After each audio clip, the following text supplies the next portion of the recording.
911 emergency. Yes, I'm in the middle of the field. It's like we're just pushing guys over. Right here going towards Javelin on both sides. My truck ran out of gas. There's one part here. You got to take it to the woods. All right, guys, man, what is going on, man? We back. Welcome to the Hood Philosopher. Today, we got a doozy. We have a banger, man. This is about a missing person case that happened in August 13th, 2013, the 13th. And it has a police call while this person was missing, you know, that is very unsettling and chilling. Like, it's like somewhere halfway through the video, so you definitely want to stay to listen to this. RP, because I do believe they never found this person, but it's a very, very chaotic and erratic story that, you know, is about to unfold here. And I want you guys to check it out. So, I want y'all to check it out, and we're about to get into it. So, at 12:30 a.m. on August 9th, 2013, a man named Kyle Lawson was asleep in his bedroom with his wife at their home in San Angelo, Texas, when his cell phone rang and it woke him up. Kyle looked at the caller ID and saw that the call was coming in from his 26-year-old brother, Brandon. And so, Kyle picked it up, but before he could even say hello, his brother said he needed help. And then he launched into this big story that really sounded completely insane. He told Kyle he was currently driving north on Highway 277, which is this totally desolate two-lane country. Nope. I love you, brother, but no. I mean, this thing, definitely with the music. And by the way, man, shout out to Mr. Ballin, man. I watch a lot of his content. He got some really, really dope content. You know, a small channel just trying to make it. Hope I don't get flagged, but shout out to bro. But this is already starting off like a Texas Chainsaw Massacre movie. Off on a weary Highway 277, was very remote. Let's get into it, man. But y'all know I gotta pause it a little bit. Just make sure I don't get the copyright, but let's get into it. Road that runs through West Texas, and that three men were chasing Brandon. And on top of that, Brandon told his brother that, he's trying to get away from these men, but his truck was about to run out of gas. And so what he wanted Kyle to do was to, right now in the middle of the night, come meet him secretly to hand off a gas tank so Brandon could officially escape these three men. But as Kyle listened to this, he was not really actually concerned, at least. I'm sorry, y'all. I'm sorry, but this sounds crazy. And I know this, look, I'm not laughing at dude. I ain't even finished it yet, but just check this out, y'all. He said his brother is on a run and he's running out of gas. Instead of getting the police, instead of saying, hey, bring that 50 cal, man, just bring me some gas money, a Milky Way, and a chocolate milk, and I'm outrun him. I don't know, man. I don't know. At least in terms of Brandon being in any sort of real danger with regards to these three men that were chasing him. In reality, Kyle's reaction to this was just being so annoyed at Brandon. Because after hearing this story, this frantic story Brandon's telling him in the middle of the night, he was sure that really there were no three men. That instead, his brother Brandon was just high again, and he was hallucinating. He was basically having an episode that was substance-induced. So Brandon had a history of methamphetamine use. He'd been clean for the last 6 months or so, and he'd been working on, being a better partner to his fiancée, Ledessa, and also a better father to his 4 children. But just 2 days ago, Brandon had also called Kyle, but it had been to ask Kyle if he knew where he could get some drugs. Now, Kyle did not immediately say, oh, here's where you go to get drugs. Instead, he tried to tell Brandon, don't do it. You should not get high. You're clean. You're doing good. But he was pretty sure Brandon had not listened, because ever since that phone call, even though Kyle didn't give him any, resources for drugs, Brandon must have gone and gotten drugs anyways, because his behavior had just been completely crazy in general. In fact, right now, Kyle knew from having spoken to his parents earlier that the whole reason Brandon was even driving on Highway 277 right now was because he got into a big fight with his fiance and was supposed to be going to his parents' house to chill out.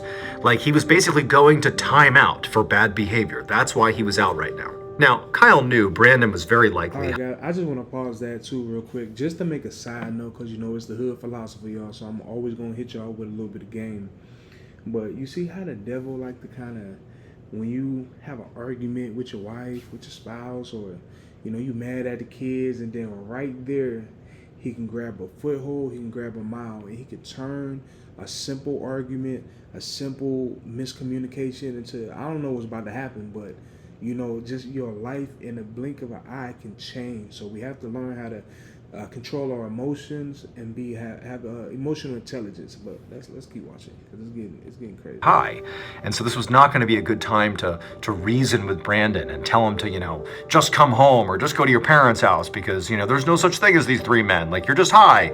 He's not going to listen to that. So instead, Kyle just focused on trying to calm Brandon down because, again, Kyle is not thinking Brandon is actually in danger. He's thinking this is just a hallucination. But as Kyle tried to do that, Brandon did not calm down. He got more and more anxious, and he's continuing to talk about these three men that are gaining on him. And finally, Kyle just said, "Dude, Brandon, have you relapsed? Is that what's going on here?" But as Kyle expected, Brandon swore up and down that he was not high, and he just kept on begging Kyle to come help him fast before these men caught up to him, like, "Come give me the gas I need so I can escape, come on, man." At this point, Kyle felt like there was no point even talking to Brandon, and in some ways he just wanted to hang up and forget about this whole thing. Like, this was crazy. He has his own life and his own responsibilities. Like, he shouldn't be babysitting his younger brother. But at the same time, Kyle was very close with his brother. Even if, he resented it, he did love his brother very much. And even though he did feel like there is no imminent danger here other than maybe Brandon to himself, Kyle decided, you know what? I'm just gonna go out on Highway 277. I'm gonna find Brandon and just get him back home. So he told Brandon he'd be right there, and then he hung up. If you're a producer who hates AI, this plugin might change your mind. This is Reimagine in CoProducer. You can take any... About 45 minutes later, Kyle drove north on Highway 277, along with his wife in his passenger seat and their 4-year-old son in the back. Kyle's wife had not wanted him to be out in the middle of the night dealing with his crazy brother all alone, so she'd insisted that she and their son come along. And so as Kyle drove down the road, he kept an eye out for Brandon's truck. Now, to set the scene for you, this really is like a desolate highway. There's no real traffic, and really in either direction, it's just kind of open plains and some shrubs and small trees. Like, this is a big, wide open area. It's pretty easy to see way out in front of you. And so he's got a great view, even though it's nighttime, but he can't see any vehicles. Like, there's no truck, there's nothing. Like, his brother is nowhere to be seen. But Kyle just kept on driving and kept on looking out. He was even just sort of looking out into the fields in case, his brother had veered off the road somewhere, which seemed entirely possible. But eventually, after driving for some time, way up ahead, sort of parked half on the road, half off, was a truck. Its lights were off, it's just sitting there. It's not even idling. It's clearly turned off. But as Kyle got closer, he realized it was Brandon's truck. So he had found Brandon. And so Kyle, he pulls over to the opposite side of the road, and he parks his car, and he tells his wife and his son to stay in the car, and he's gonna go talk to Brandon, who at this point Kyle is assuming is sitting in his truck, waiting for Kyle. And also keep in mind, at this point, Kyle's thinking, well, there's nobody else out here. There's no 3 men chasing my brother. He's probably just sitting here, high as can be. Yo, I'm sorry, this is, again, not funny, but it's... Y'all, it's crazy how life situations and stories, because, it's just like a movie. Of course, bring the wife and the kids so they can help you witness something crazy and deranged. Like, sometimes it's crazy how life be. And I'm gonna talk to him, and he's just gonna go home, and we're gonna move past this. But when Kyle walked over to the vehicle, there was nobody inside of it. Brandon's gone. And he's thinking to himself, this really doesn't make any sense, because on the ride to the truck, as they were on Highway 277, Brandon kept repeatedly calling Kyle over and over and over again, being like, come on, you gotta hurry up, you gotta get here, they're gaining on me, like I'm in trouble, bring that gasoline, you gotta get here. And now that he's here, he's finally reached, clearly, Brandon's truck. It's right here, and Brandon's gone. He's gone from his truck. He didn't tell him that on the phone. Like, where is he? What's going on here? And so Kyle, he's like looking under the vehicle. He's searching the vehicle now for his brother, which is totally crazy. Like, what's his brother doing here?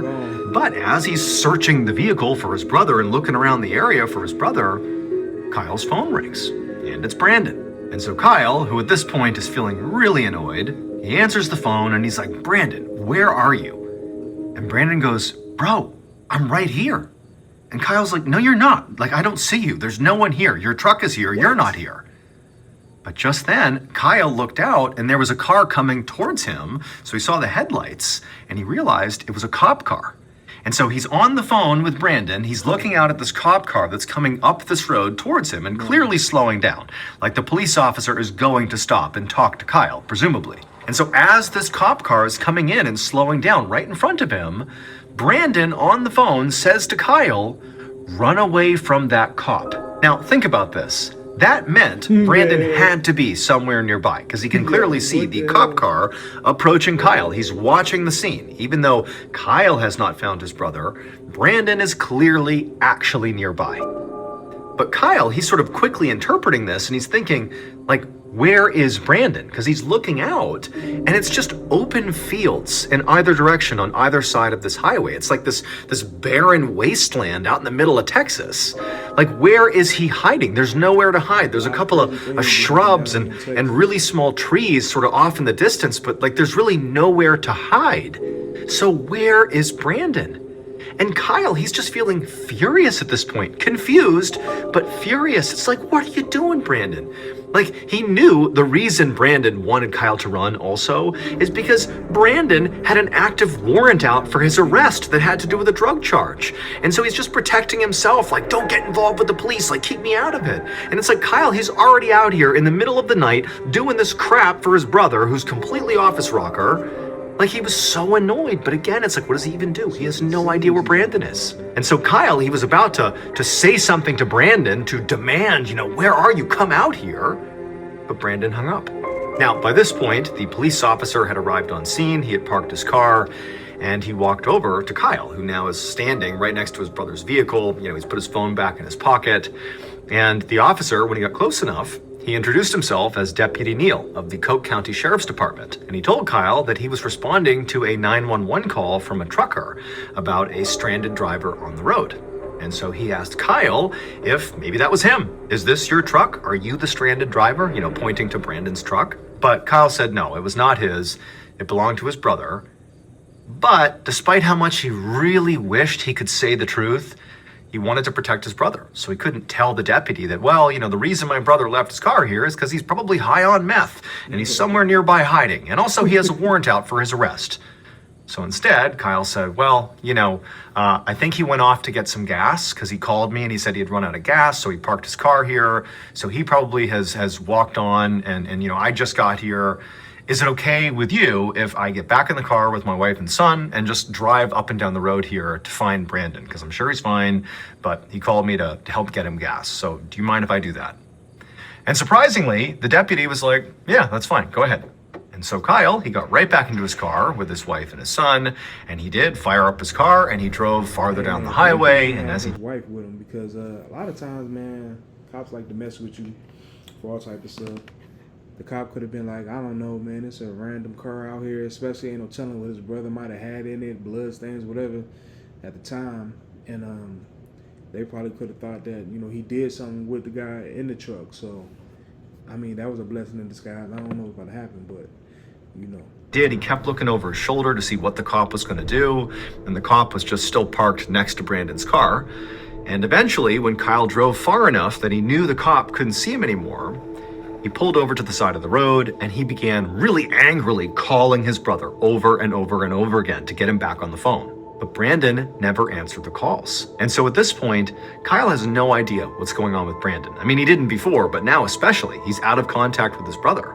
And so Kyle and his family would sit there for a little bit longer, like continuing to try to get in touch with Brandon, but to no end. And eventually, Kyle's 4-year-old son began crying and complaining because it's so late and he's tired. And, Kyle's wife is tired. It's 2 a.m. And Kyle, he's just so over it. He's like, you know what? Brandon is an adult. I tried to come out here and get him out of this mess. But if he doesn't want to be in touch with me and he wants to hide off the side of the highway, that's on him. I'm taking my family and I'm going home. And so that's what he did. He turned around, he drove right back the way he came, and he actually passed by his brother's truck that was still there, so Brandon clearly is still in hiding. And standing next to his brother's truck is still Deputy Neil. He presumably was waiting for Brandon to show back up. He drove right past them, went back to his home, and they went to bed. And he figured, you know what, tomorrow I will likely hear from Brandon, and he'll tell me some crazy story explaining what really happened, but you know what, whatever, that's on him. Not long after Kyle had driven past Deputy Neil on his way back home, Neil decided, you know what, like, I'm not just gonna sit here all night waiting for Brandon. You know, he had searched Brandon's truck and there was nothing concerning inside of it. There was, you know, no phone, no wallet, no keys. All right, man, you already got yourself out the weeds. You know, your brother called, he was tweaking, police pulled up. Could have been worse. I'm sorry, Brandon, but I promise you, I'm gonna go get some rest. I'm gonna sleep on, I'm gonna pray for you, but I mean, that might be all I can do right now for this night, you know? But let's see what happens, because it looks like he going the extra mile, which I commend him for, I do, but man, you got me out here with my family, man, it's crazy. Things that people would not leave behind if they ran out of gas and decided to go walk to get gas. So it seemed very much like that is what happened. Brandon had pulled his car over, gotten out, and begun the walk. And then his brother showed up and the whole thing was playing out here. And so Neil figured, okay, well, I have other calls to go to. It doesn't seem like this is a huge emergency. And so he just reached inside the truck, he turned on the hazard lights, then he locked all the doors and shut them. And then he got in his own vehicle and he took off. Because again, he had other calls to attend to that night. That happened right here in Texas, so stay tuned. Let's go. The next morning around 8 a.m., Deputy Neil was back out on Highway 277 just to make sure Brandon had eventually come back and claimed his truck. But no, the truck was still sitting there, hazards on.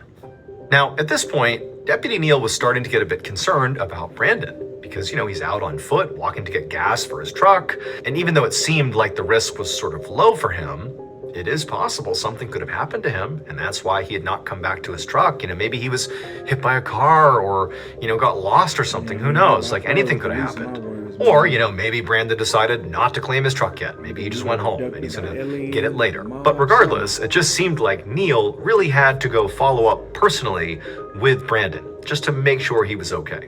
And so Neil drove back to the sheriff's department to see if he could find the contact information for Brandon.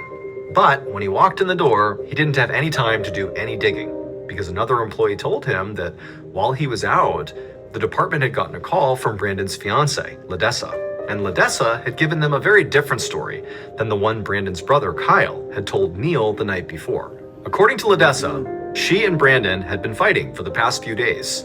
And last night, so on the night that this whole truck thing happened, Brandon was supposed to be on his way to his parents' house to cool off from the fight he was having with Ledessa. But he never arrived at his parents' house, and he never came back to Ledessa's house. And so Brandon was totally unaccounted for. And on top of that, nobody could get in touch with Brandon. They were calling and texting him, no response. After hearing this, Deputy Neil was surprised and also pretty angry, because clearly Brandon's brother Kyle had acted like everything was totally fine the night before, but that had to have been a lie, you know, because Ledessa is saying this totally different story. And so the first thing Neil did is he went and spoke to Kyle and also to the rest of Brandon's family to get the story straight here. And very quickly it became clear to Deputy Neil that any omissions or even lies about what had happened exactly on the night that Kyle went missing were not because the family was hiding something. I mean, they were kind of trying to protect Brandon, but it was because they didn't understand how serious this situation really was. And so now that Brandon really was missing and nobody knew what happened to him, the family was very forthright that they really didn't know what had happened to him, and that yes, maybe he was on drugs, we don't know, but he really is missing and you gotta go look for him. And so that's what Neil did. Over the next 4 days, there was this huge search that Neil led all around Highway 277, where the center of the search was where Brandon's truck had been found. But despite using canines and helicopters and these huge search teams, some of which had thermal cameras which would allow you to see body heat, like despite covering this vast area all around where Brandon clearly had been, there was absolutely no sign of him. When you lost a family member, you're looking for them, and you got to put a search team on. Like, thank God that's never really happened to me personally, like in my, intermixed family, but close friends, relatives, and, it has happened. Sometimes people go missing, sometimes they're abducted. But actually, I'm lying. I did have a nephew, thank God, but he was kidnapped when he was a baby, and we was able to get him back. So I stand clear. Them. And they also spoke to the homeowners and the property owners sort of roughly in the area to see if maybe they had seen something strange, maybe seen Brandon or those three men that apparently had been chasing him on the night he went missing, but nobody had seen anything. And so basically, Brandon was definitely not here. And there was no sign he had been here other than his truck. That was it. And so Deputy Neal and the rest of the authorities who were involved in this search ultimately came to the conclusion that based on the fact that Brandon had clearly been fighting with his fiancée, that he had an active warrant out for his arrest, and that he had not been seen in days, and there was no sign of him anywhere, nothing, that what must have happened here is Brandon fled. That he's not here because he chose not to be here. That he was never in any danger. He fled the area, and looking here is going to do nothing. We basically have to wait for Brandon to show up at some point. And so for the most part, this seemed like a pretty open and shut case. Until Brandon's fiancée, Ledessa, came into the station in person with a bombshell. On August 13th, 2013, so 4 days after Brandon went missing, this is right around the time the search has been called off, the officer on duty at the Coke County Sheriff's Department sat across from Ledessa. And Ledessa looked extremely upset. And she said that she'd gotten so worried about Brandon that she'd started searching through their cell phone records. And she had found something really concerning. She pulled out a piece of paper and she handed it to the officer, and she pointed at a specific section. And this officer, he realized quickly that this was a printed out copy of Brandon's call logs.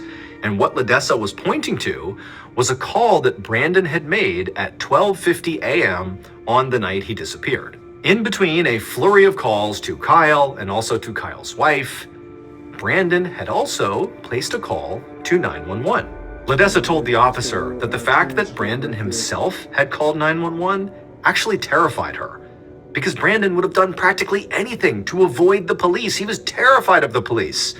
In fact, she knew from talking to Kyle that Brandon had even suggested to him that he should run from the police on the night he went missing when he saw the cop approaching him. And so she said, look, like he would only ever call the police if he truly had to. But she's like, why then, after calling the police, did he presumably run away? It just doesn't make any sense. And all of this came as a total surprise to this officer and to the sheriff's department. Because until this moment, the belief had been that a trucker had called 911 about a stranded driver. And that was how Deputy Neal got involved, and really this whole thing started. But nobody knew there had also been this other 911 call from Brandon himself. The 911 dispatch in the area was tiny, underfunded, and understaffed. And at some point, someone must have just dropped the ball when it came to informing the sheriff's department about Brandon's 911 call, because they really didn't know about it. But now that they did, they needed to hear that call for themselves. The sheriff's department would contact that 911 dispatch, and they would send them an audio recording of Brandon's call. And when they listened to it, they were shocked. Because one, Brandon 100% sounded like he was in imminent danger. This was not like a low stakes call from a stranded driver. This was someone who thought they were in real peril here. And then two, if you listen closely, you can hear the sound of somebody else's voice in the background on Brandon's side of the call shortly before it cuts out. 911 emergency. Yes, I'm in the middle of the field. It's like we're just pushing some guys over. Right here going towards Javelin on both sides. My truck ran out of gas. There's one part here. You got to take it to the woods. He said, we're here going towards Abilene on both sides. My truck ran out of gas. There's one car here. A guy's chasing me through the woods. Oh, it's very sporadic. 3:30. Okay, now run that by me. We're not talking to him. I told you ran into him. Ah, you ran into him. Okay. That's the first guy. Do you need an ambulance? Yeah, no, I need the cops. Okay. Is anybody hurt? Hello?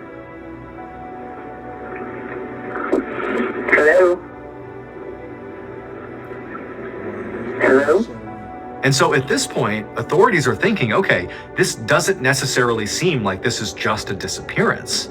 This might be a murder. I mean, they didn't have a body, but the idea that there's another voice and he's talking about being chased through the woods and there's these men coming after him. I mean, this audio recording gave a lot of legitimacy to that. And so the search, which had just ended, was quickly resumed and expanded dramatically. And for the next year, with all these additional resources being poured in, there was this massive effort to find Brandon Lawson. But they didn't find him. There was no other sign of him. He was just completely gone. They looked everywhere around that highway 277, all over the place near where his truck was. There was no evidence. He was just gone. And so ultimately, Brandon's case went cold. And for the most part, authorities just kind of moved on. But Brandon's family did not move on.